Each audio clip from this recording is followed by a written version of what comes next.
여러분 안녕하십니까? 헬로티비 뉴스입니다. 지난 주말 사이에 국내 코로나19 신규 확진자가 처음으로 3,000명대를 기록했습니다. 네, 일부 방역 수칙이 완화된 데다 추석 연휴간 이동량이 많아진 영향으로 보이는데요. 우리 지역 코로나19 상황을 취재 기자 연결해서 이야기 나눠보겠습니다. 자, 김진재 기자.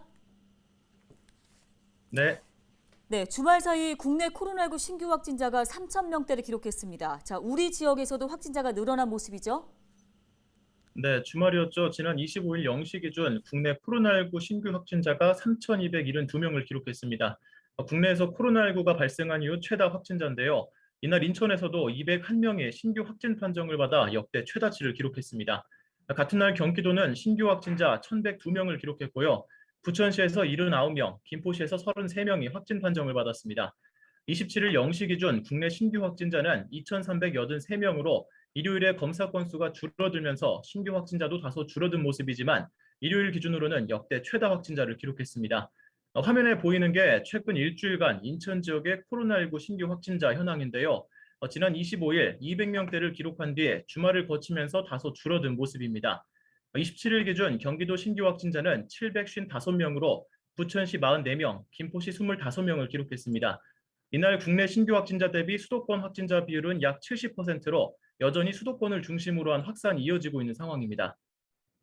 네, 이렇게 지금처럼 확진자가 계속 늘어나면 의료 체계에 당연히 부담이 될 수밖에 없을 거라는 생각이 드는데요. 중증 환자 비율이나 코로나19 전담 병상의 현재 상황은 어떻습니까?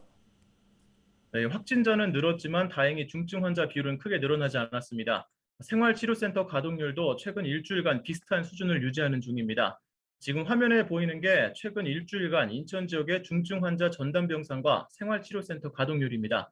인천에는 중증 환자 전담 병상이 모두 79병상이 있는데요. 24일을 제외하면 병상 가동률은 40% 후반에서 50% 초반을 유지하고 있습니다. 생활치료센터 가동률은 80에서 85% 수준에서 오르내리고 있습니다. 인천시는 확진자가 더 늘어날 것에 대비해 27일부터 강화군의 한 유스호스텔을 생활치료센터로 신규 지정하고 운영에 들어갔습니다. 170명을 수용할 수 있는 규모인데요. 생활치료센터가 기존 5곳에서 6곳으로 확대되면서 인천시의 생활치료센터 수용 가능 인원은 1,129명으로 늘었습니다. 인천시는 이후 확진 환자 발생 추이에 따라서 관내 학교 기숙사와 호텔 등 운영 가능한 시설을 검토해 생활치료센터를 추가 지정할 계획입니다. 예, 먼저 우리 지역의 코로나19 소식부터 짚어봤습니다. 보도국 김진재 기자였습니다. 지난 2월부터 요양병원 등을 중심으로 시작된 부천 지역 코로나19 백신 1차 접종률이 지난 26일 저녁 6시 기준 80%를 넘어선 것으로 집계됐습니다. 부천시는 27일 현재까지 지역 접종 대상자 76만 명 가운데 81%인 62만 명이 1차 접종을 마쳤다고 밝혔습니다. 또 이 가운데 36만 명은 2차 접종까지 모두 마친 것으로 파악됐습니다. 김포 지역 인구수의 70% 이상이 코로나19 백신 1차 접종을 받은 것으로 나타났습니다. 김포시는 지난 24일 0시 기준 코로나 백신 1차 접종률이 전체 인구수 대비 70%를 넘어서고 2차 접종까지 모두 완료한 비율은 39%를 넘어선 것으로 집계했습니다. 김포시는 18세 이상 49세 미만 청장년층의 1차 접종이 마무리되는 이달 말에는 김포시 전체 인구수의 75%가 코로나 백신 1차 접종을 완료할 것으로 전망했습니다. 인천 지역 시민사회단체가 영흥화력발전소 조기 폐쇄를 촉구하는 해상 기자회견을 열었습니다. 인천 평화복지연대 등 인천 지역 시민단체는 영흥 석탄화력 조기 폐쇄 인천 공동행동을 구성해 기자회견에 나섰습니다. 이들은 영흥화력발전소 석탄 부두 부근에 영흥화력 조기 폐쇄와 기후 정의 실현 등을 촉구했습니다. 특히 정부와 대통령 후보들에게 영흥화력 조기 폐쇄 선언을 요구하는 한편 이를 실현하기 위한 대통령 직속 기구 구성을 제안했습니다. 다음 소식입니다. 마계 인천이라고 들어보셨습니까? 인터넷 커뮤니티에서 인천을 일컫는 표현인데요. 일부 네티즌들이 사건, 사고가 많이 발생한다며 인천을 이렇게 부르고 있습니다. 네, 그렇다면 정말 인천에서는 범죄가 다른 지역에 비해 많이 발생했을까요? 자료를 조사해봤는데 그건 아니었습니다. 자, 그렇다면 마계 인천으로 불리는 그 이유 무엇일까요? 이재필 기자가 취재했습니다. 인터넷 포털 사이트에 마계 인천을 검색해봤습니다. 인천에서 이제 막 자취하는데 무서워서 밖에 어떻게 돌아다니냐. 인천은 마의 소굴이다. 가서는 안 된다 등 부정적인 내용이 대부분입니다. 마계 인천, 일부 네티즌들이 인천을 사건 사고 많은 도시라며 악마들의 도시에 빗대어 표현한 겁니다. 그럼 시민들은 인천을 어떻게 생각할까요? 인천의 대표 상권인 부평역에서 시민들에게 물어봤습니다. 맞는 것 같아요. 왜냐면 새말고 싸움도 자주 일어나고. 많다고는 들었어요. 많다고? 네, 사건 사고가 많다고. 뉴스 같은 거나 보면은 뭐 살인 이런 것도 많이 일어나고. 시민들의 반응은 부정적. 그럼 정말 인천은 위험한 도시일까? 경찰청에 2018년부터 2019년까지 전국 경찰서별 강력범죄 발생 현황을 분석해봤습니다. 먼저 2018년 인구 10만 명당 발생한 지역별 살인사건 현황입니다. 제주가 3.08건으로 가장 많았고 전북과 충북이 그 뒤를 이었습니다. 인천은 경기와 함께 16개 시도 중 10번째에 자리했습니다.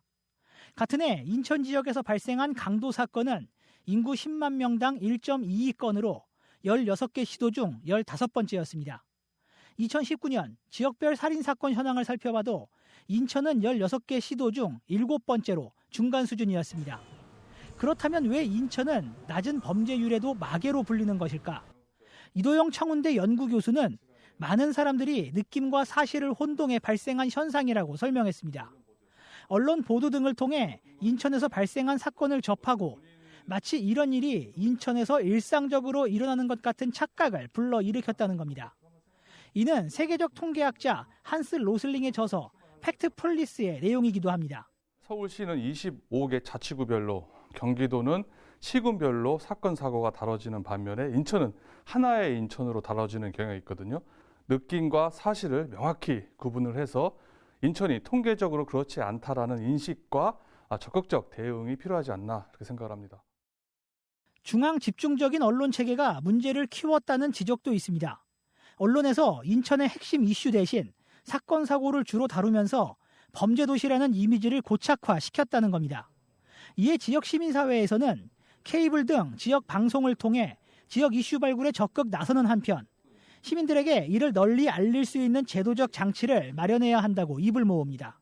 대부분의 분들이 케이블 TV를 통해서 시청을 하고 있는 보도를 접하고 있는 상황에서 사실 지상파가 무슨 그렇게 큰 의미를 갖는다고 저는 생각하지 않거든요. 오히려 그 인천의 뉴스는 지역 민방들이 더 많이 다루고 있고 또 다양한 주제로 다루고 있기 때문에 지역 민방을 어떻게 성장시킬 것인가. 마계로 불리지만 사실은 여느 도시보다 안전한 곳 인천. 사실을 바탕으로 한 이미지 개선이 필요한 시점입니다. 헬로티비 뉴스 이재필입니다. 다음 달 1일부터 김포 곳곳에서 김포 평화축제가 열립니다. 김포 평화축제는 1일 한강중앙공원에서 열리는 설치 미술전을 시작으로 17일 동안 열리게 됩니다. 이번 축제 기간 시민들은 아트빌리지나 라베니체, 국제조각공원과 같은 김포 주요 관광지에서 다양한 공연과 전시를 즐길 수 있는데요. 김포시는 또 오는 7일 애기봉 평화생태공원에서 개관식을 열고 15일에는 한강 철책 제거 기념식을 열어 이번 평화축제의 의미를 더할 예정입니다.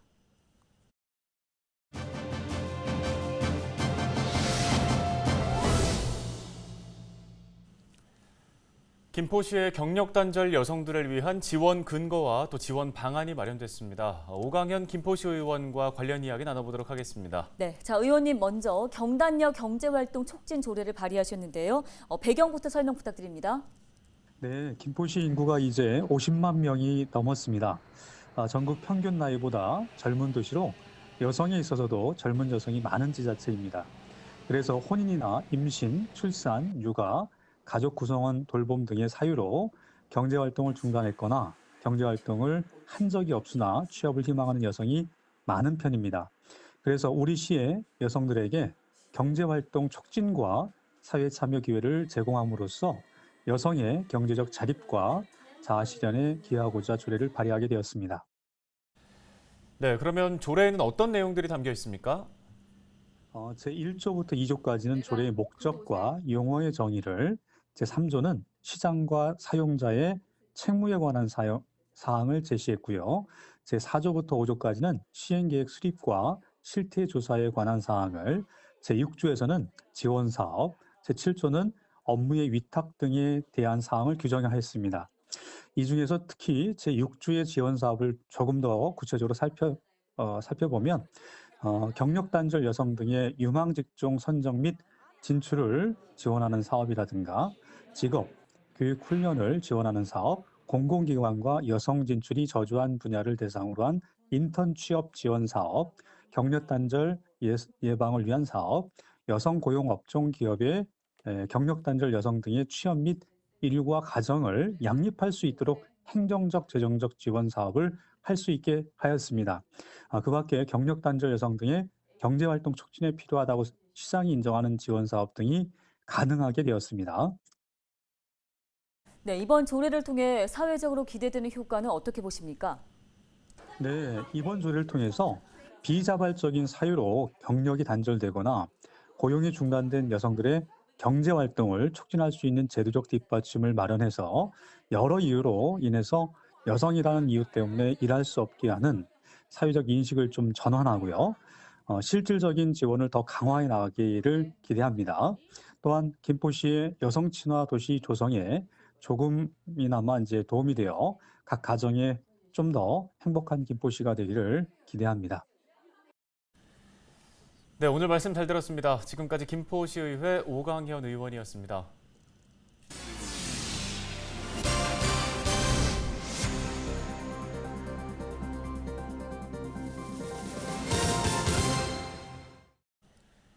지난 26일 밤 10시 30분쯤 부천 내동의 한 공장에서 불이 나 40분 만에 꺼졌습니다. 이번 화재는 주말 밤 시간대에 발생해 인명피해는 없었지만 공장 내부 기계 등이 불에 타면서 소방서 추산 6,700만 원의 재산 피해가 발생했습니다. 소방당국은 공장 내부의 기계적 요인으로 인해 화재가 발생한 것으로 보고 있습니다. 프로축구 부천FC가 지난 주말 홈 경기에서 경남FC를 상대로 역전패했습니다. 부천FC는 지난 25일 부천 종합운동장에서 열린 K리그2 31라운드 경남FC와의 경기에서 3대2로 졌습니다. 전반 8분 한지호의 선제골로 먼저 분위기를 끌고 간 부천은 경기 내내 상대팀 경남과 골 경쟁을 이어가면서 치열한 접전을 거듭했지만 결국 후반 추가 시간에 페널티킥을 내주며 역전골을 허용해 패배했습니다. 부천은 8승 15패, 승점 32점으로 리그 최하위인 10위에 머물고 있습니다. 사람의 몸을 본뜬 일명 리얼돌 체험방이 사회적 문제로 자리 잡은 가운데 최근 5년간 리얼돌 수입 건수가 크게 늘어난 것으로 나타났습니다. 김주영 국회의원이 관세청 자료를 확인한 결과 2017년 13건에 불과하던 리얼돌 수입 건수는 올해 8월 기준 307건을 기록하며 4년 사이에 24배 늘었습니다.